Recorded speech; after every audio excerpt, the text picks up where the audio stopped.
masama, minsan sobra ang ating patawad. Minsan paulit-ulit na ang pagnanakaw, okay din lang. Sobra na po ang ginagawa, iisin na lang natin. Ako'y naniniwala po na kailangan hate is challenged with love. Make no mistake po, tayo lahat naniniwala, una ang Panginoon, mahalin ang kapwa, magalit tayo sa kasalanan, hate the sin, not the sinner. Ako'y naniniwala, we fight hate with love. Pero ako'y naniniwala, ang Diyos natin ay Diyos ng hustisya. Hindi po ba mga kababayan? Nung SONA, halos isang taon na nakalipas, malapit na po, ilang linggo na lang po SONA. Ang sabi po ng ating mahal na Pangulo ay, mahiya naman kayo!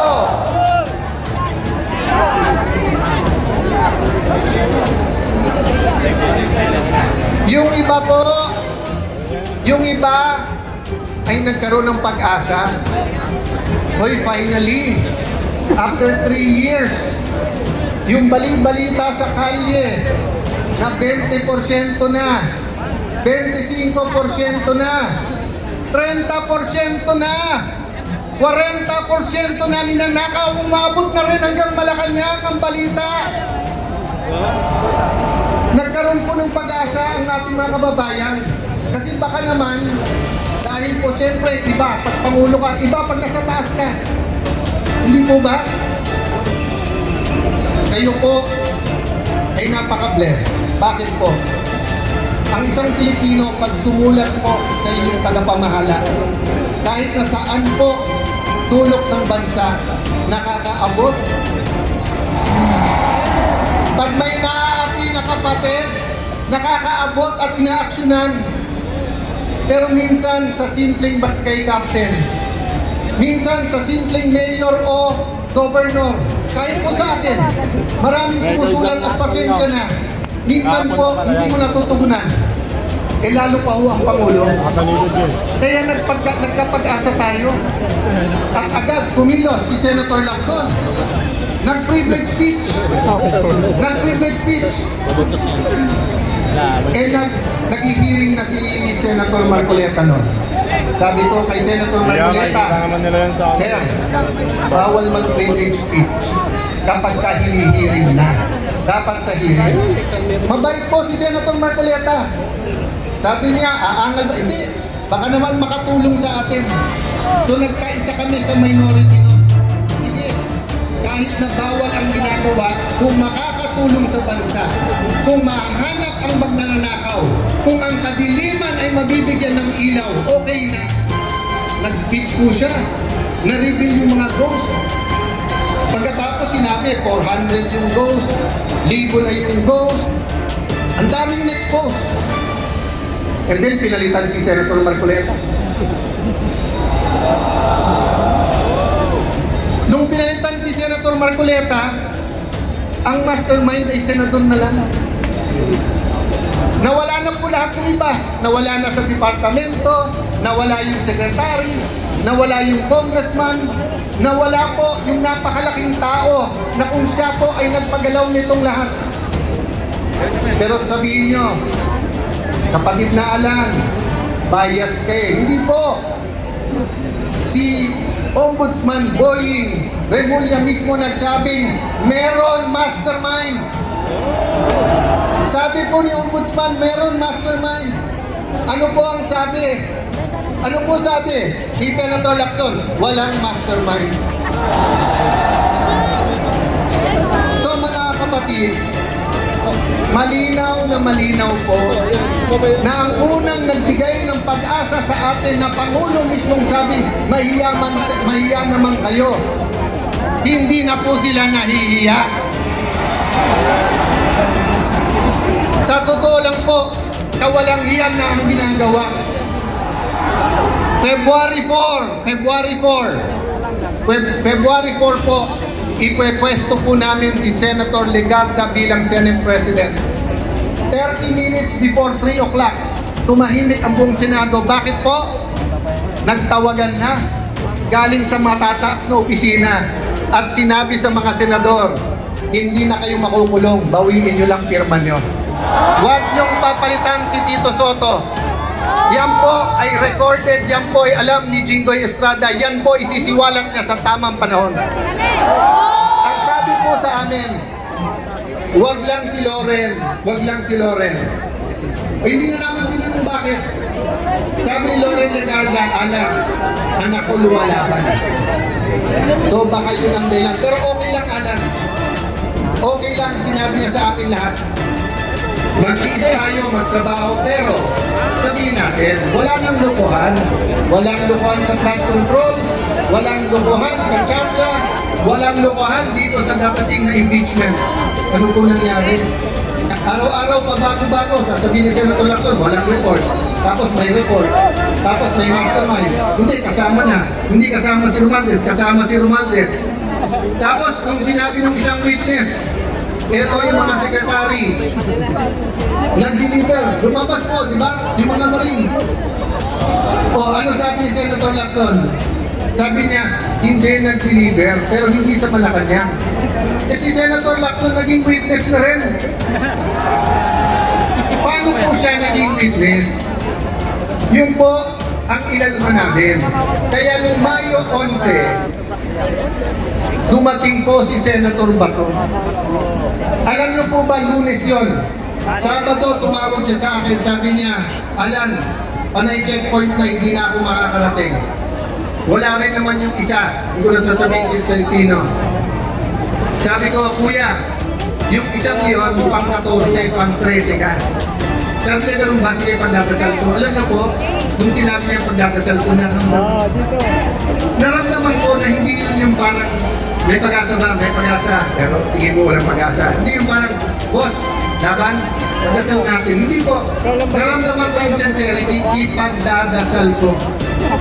Lunes ng umaga, alas 10 ng umaga, tumatawag.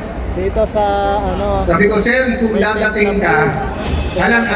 Hindi, Sen, gusto ko lang malaman mo kung dadating ka. Eto, Sen, makinig ka. Sabi ko, ano yun, kuya? Nandito na ako, sunduin mo na ako.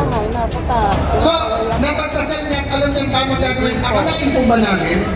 Puno na ng NBI ang Senado. Mahigit 20 operatives na sa loob na po ng Senado, nakakalat na. Mismong pong si President Cory Aquino, nung nagkaroon ng kudeta, mismong Senate President niya na si Senate President Salonga, hindi pinayagan na kunin si Senator Enrile, former Senate President Enrile, sa loob. Pinayagan mag-privilege speech muna tapos nag-surrender. Kahit na naniniwala sa panahon ngayon na walang kasong rebellion complex with murder. Ngayon naman po may bagong kaso, plunder complex with campaign donation. Kung pandarampung po ang pag-accept ng campaign donation, hindi po bribery ha, iba po yung bribery. Yung may tatakbo, may kailangan kontrata, ito. Wala pong kailangan na kontrata ko, yung mga nag-donate kay Kuya Dante. Wala po. Kung yun po ay plunder, baka kalalong dahil sa mga donasyon. Bibigyan ko kayo sample, ha? Although karamihan dito, kapatid, sabihin na natin may iba pang mga sumama.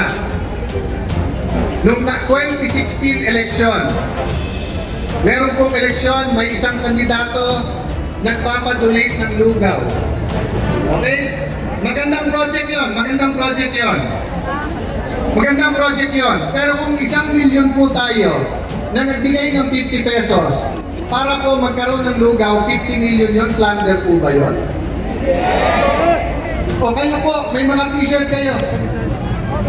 Kung tatakbo po si Dante, nagbigay kayo ng t-shirt for 50 pesos, eh ilang milyon po mga kapatid? Sa 1 milyon na lang po nagbigay isang t-shirt, plunder po yon? Ang kasalanan po ni Senator Marcoleta ay hinahanap niya ang katotohanan. Yun po ang buong katotohanan. Alam niyo po, hindi po ako magpapakahaba. Alam ko pong mahaba ang programa, mahaba ang pagtitiis, pero gusto ko pong aminin sa inyo to. Kaninang umaga, nung pinapanood ko yung video at malakas ang ulan at hindi po umaalis, tapos may konting kaguluhan, nagsisigawan, we are one.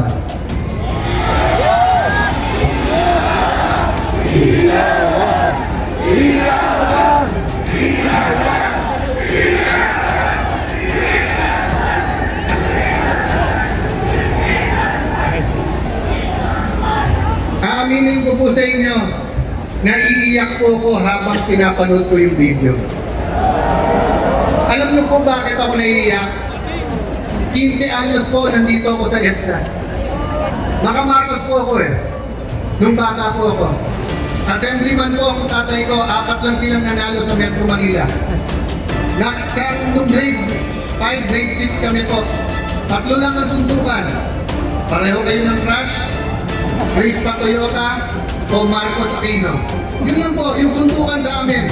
Linggo-linggo, yun lang 3 ang pinagkakasuntukan. Inuunahan mo ako sa crush ko. Mas pogi ka. Ako, Crispa ako, Toyota yung mga klase ko. O kaya, wala pang Ginebra nun. Toyota pa nun.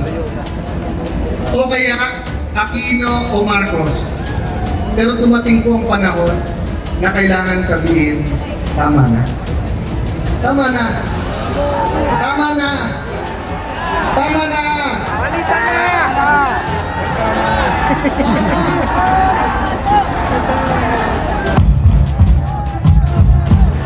Tama na.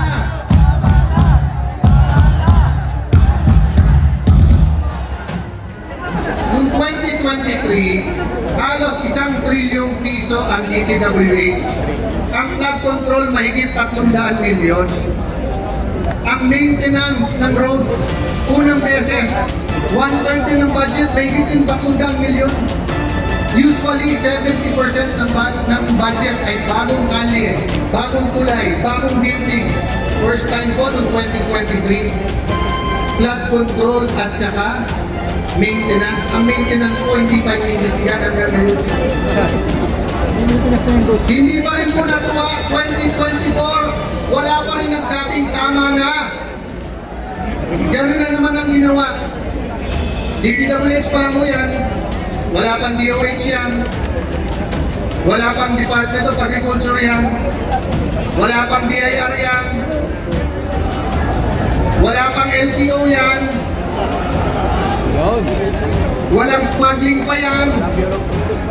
At lalong wala pang kita sa droga yan. Kaya nung dumating ang 25 na zona, natuwa tayo nung sinabi